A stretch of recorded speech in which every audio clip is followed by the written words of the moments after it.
tous, nouvelle vidéo. Aujourd'hui, je suis en train d'aller remettre une batterie pour le parc des moutons. Il n'y avait plus d'électricité dans le fil, alors j'ai dû aller rechercher des batteries. Tout ça pour leur remettre de l'électricité, autrement ils ont vite fait de se barrer du parc.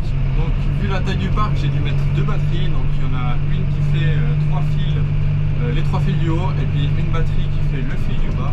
Comme ça je suis sûr qu'il y a assez de courant.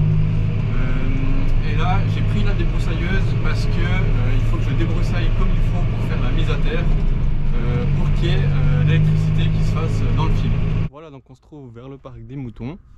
Comme je le disais, il y a 4 fils, donc les 3 premiers sont avec une batterie, et celui de tout en bas, on a une pour lui tout seul, donc déjà il y a pas mal d'herbes qui touchent, et ensuite comme ça je suis sûr qu'elle donne vraiment à 100% s'il touche, et ça m'évite de devoir courir après les moutons tous les jours.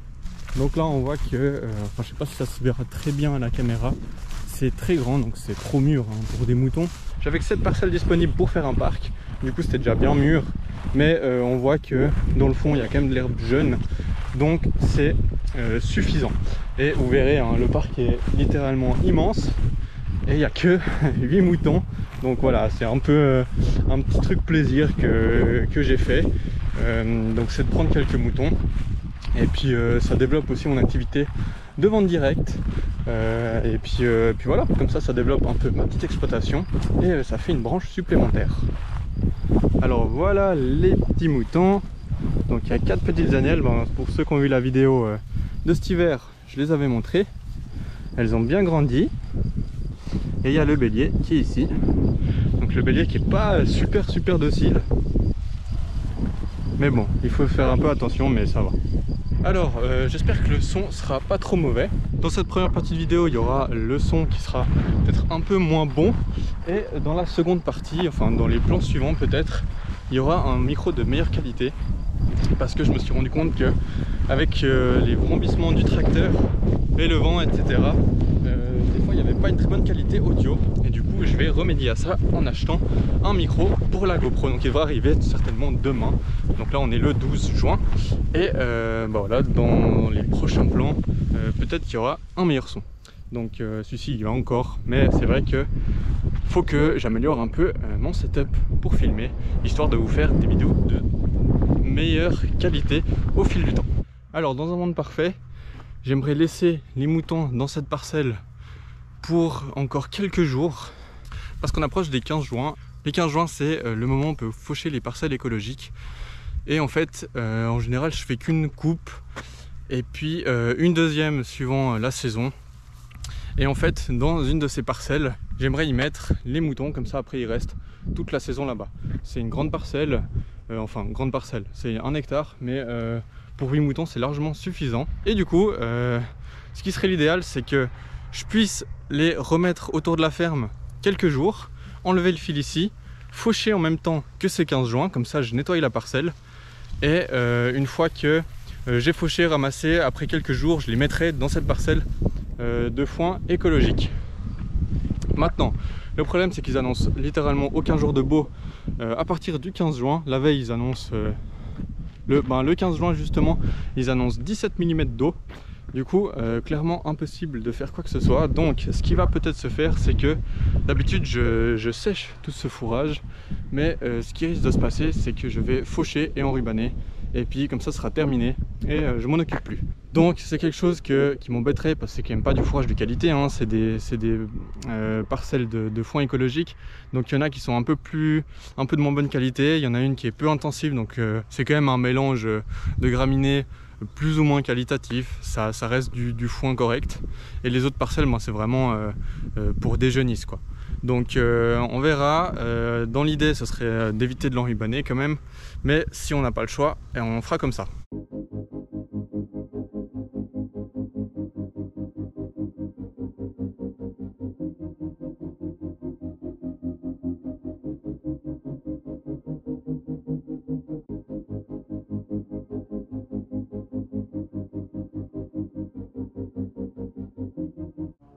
Voilà, donc les batteries sont posées. Le plus important, c'est que ça clignote vert. sur les petits témoins, sur l'autre aussi. Voilà, ça clignote vert. Et sur celle-ci, j'ai un petit témoin test que je peux mettre. Et en gros, si les petits traits verts montent jusqu'au vert, ça veut dire que ma batterie a la capacité de faire 6 km de fil. Donc c'est l'idéal. Donc au moins s'ils touchent le fil de tout en bas, ben, c'est sûr qu'ils se reçoivent un petit coup de jus et ça les dissuade d'essayer de sortir. Honnêtement, avec toute l'herbe qu'ils ont, je pense pas qu'ils ont très envie de sortir, il n'y a pas de raison. Surtout que l'herbe à côté, c'est un peu du même acabit que celle-ci, donc c'est très mûr. Donc voilà, il n'y a pas plus vert ailleurs pour le coup. Allez, donc ça c'est fait. Maintenant on va aller faire un petit peu de bois, de petits bricolage, parce que je dois faire des rondelles de bois pour un mariage. Donc je vais aller faire ça et puis c'est parti.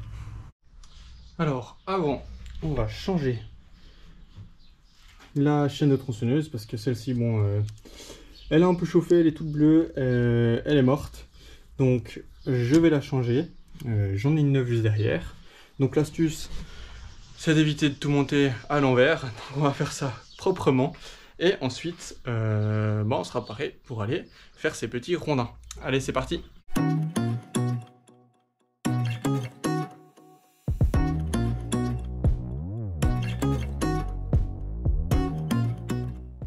Voilà, chaîne changée, on va faire le plein d'huile, le plein d'essence, et ensuite, ce sera parti.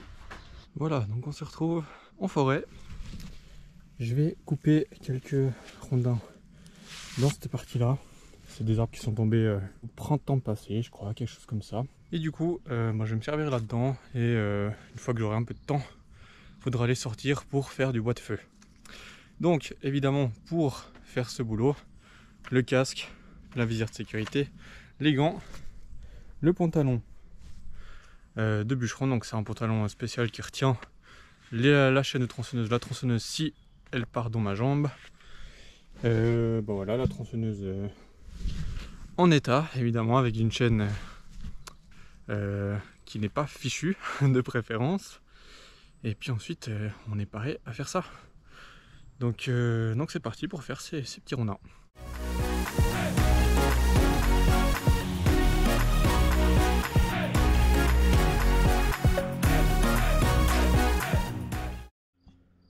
Donc voilà les rondelles. Donc elles sont un peu brutes pour l'instant. On va donner un petit coup de ponçage. Et ensuite, pour une déco, c'est pas trop mal. Voilà, donc chose promis, chose due. J'ai un nouveau micro sur la GoPro, donc vous allez certainement beaucoup mieux m'entendre. Donc ce qui est pas plus mal, surtout dans le tracteur. Et du coup, aujourd'hui, ce qu'on va faire, c'est que on va déplacer ces balles de paille, les mettre un peu plus loin, parce que si je fauche les parcelles de 15 joints et que je les sèche, il faudra que je les range dans cette partie, et c'est pas quand il faudra faucher qu'il faudra s'embêter à faire ça. Donc je vais faire ça aujourd'hui tant que j'ai le temps, et ensuite on fera un petit tour du parc parce que il n'y a plus d'électricité pour les vaches, donc il faut que je règle ça avant qu'elles se barrent toutes au milieu du village. Allez, c'est parti.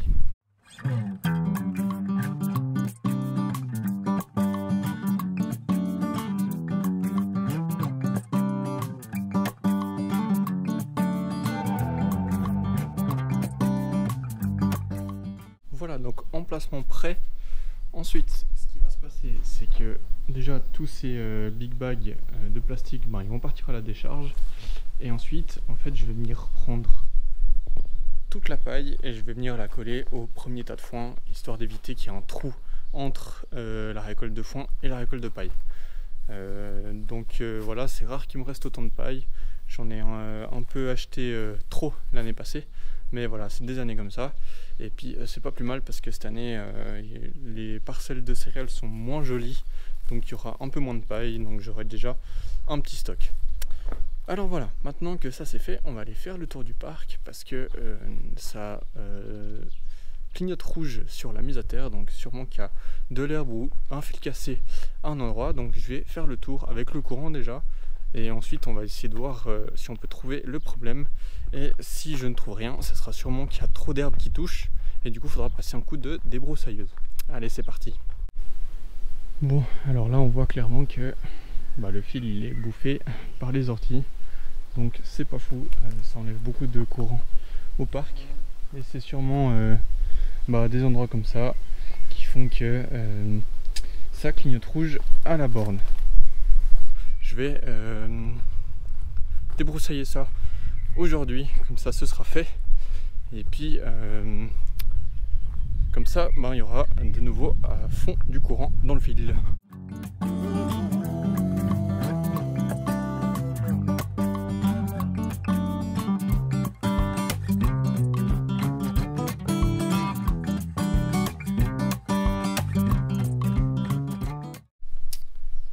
Voilà, on se retrouve devant le 6115 et derrière moi le nouveau tracteur de l'exploitation, un 6140M de 2023. Donc on passe de la série R à la série M parce que entre celui-ci, donc le 6115 et le 6140, il y a très peu de différence niveau cabine. J'avais pas le nouveau joystick, enfin le nouveau entre guillemets commande d'armes de chez John Deere. Du coup, si j'avais eu le commande d'armes sur le 6115, je vous avoue que je serais peut-être pas parti sur un 6140M qui est quand même beaucoup plus simple niveau électronique, etc. Du coup, voilà, petit ou gros nouveau sur la ferme. Donc on passe de 130 chevaux à 165 avec surpuissance, donc il fait 155 avec une gestion intelligente comme ils le disent. De la puissance, donc ça fait un 165 chevaux. Disons que j'en ai rarement besoin d'autant, mais pour tout ce qui est travaux d'automne, épondage de fumier, c'est quand même agréable d'avoir un tracteur d'un gabarit supérieur que le 6115. Donc on parle surtout de la puissance parce que tout ce qui est largeur, châssis, c'est à peu près la même chose. Donc c'est surtout la puissance et la monte des pneus qui change. Donc comme je vous l'ai dit, le 6115 part en octobre. Je l'ai toujours parce que j'ai besoin du frontal pour tout ce qui est manutention de balles rondes et pour nourrir le bétail. Donc c'est pour ça que je l'ai encore jusqu'en octobre. Et ensuite le 6140 sera équipé du frontal.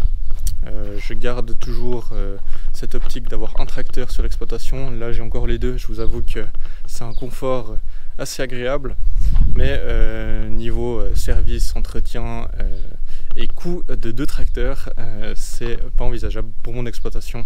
Surtout que le 90% du temps je suis seul, même plus 99% du temps je suis seul. Pour les travaux de printemps, donc épandage de fumier, là il faut quelqu'un, mais autrement en général je suis seul, donc pas besoin d'avoir deux tracteurs. Alors pourquoi j'ai pris la décision de changer de tracteur? Parce que donc le 6115 a 11 ans, donc évidemment on peut encore l'utiliser quelques années. Il a 4200 heures au compteur, sachant qu'un tracteur on peut le tirer facilement, entre guillemets, jusqu'à 5, 6, 7, 8000 heures suivant l'entretien et les frais qu'on met dessus. J'ai pris la décision de changer parce que voilà, 4000 heures je pense c'est un bon palier pour le vendre encore à un bon prix. Et puis j'avais besoin, comme je l'ai dit à l'instant, de plus de puissance pour certains travaux. Du coup je me suis dit c'est l'opportunité, surtout que j'avais une bonne offre sur celui-ci. Donc j'ai pris le 6140. Donc évidemment je ne l'ai pas acheté cash, il est à crédit. Donc voilà, sur quelques années. Et puis voilà, un peu comme le 6115, il avait été acheté à crédit et ensuite après quelques années il a appartenu à mon papa, ensuite à moi, et moi j'ai changé avec le 6140.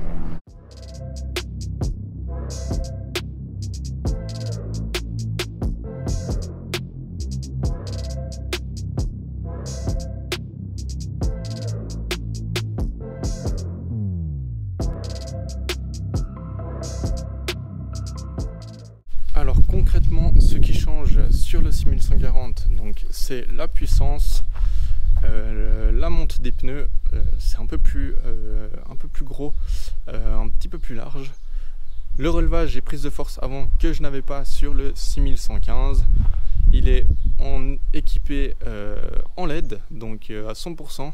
Là il y a les feux 360 degrés, ce que je n'avais pas sur le 6115.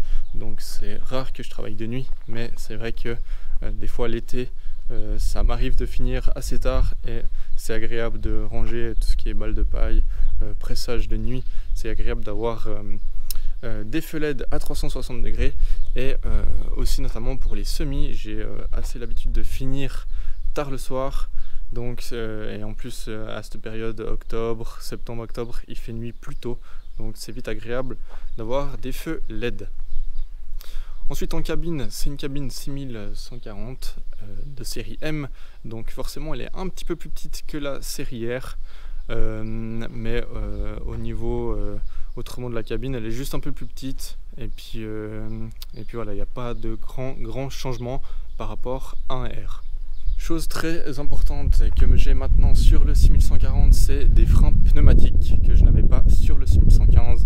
Donc avec les machines qui évoluent et les nouvelles machines qu'il y a dans la Kuma, où je prends certaines machines qui sont équipées de plus en plus de freins à air. Donc c'était plus possible avec le 6115. Donc certaines machines comme la Bossette Apurin étaient équipées avec les conduites, donc les freins hydrauliques et les freins pneumatiques, mais voilà, la tendance elle est plutôt sur les freins pneumatiques. Du coup c'était le moment de toute façon en ajouter sur le 6115, donc ça a aussi pesé dans la balance. Le prix pour ajouter des freins pneumatiques sur un tracteur c'est excessivement cher, donc voilà, ça a pesé aussi dans la balance pour le changement du tracteur. Donc maintenant il est équipé en freins pneumatiques. J'ai aussi l'isobus, donc pour certaines machines j'en ai pas l'utilité, mais dans une vision future forcément l'isobus c'est quelque chose qui est de plus en plus utilisé sur beaucoup de machines. Donc voilà, au moins il est pré-équipé. Il est aussi pré-équipé du GPS comme le 6115 pour le coup.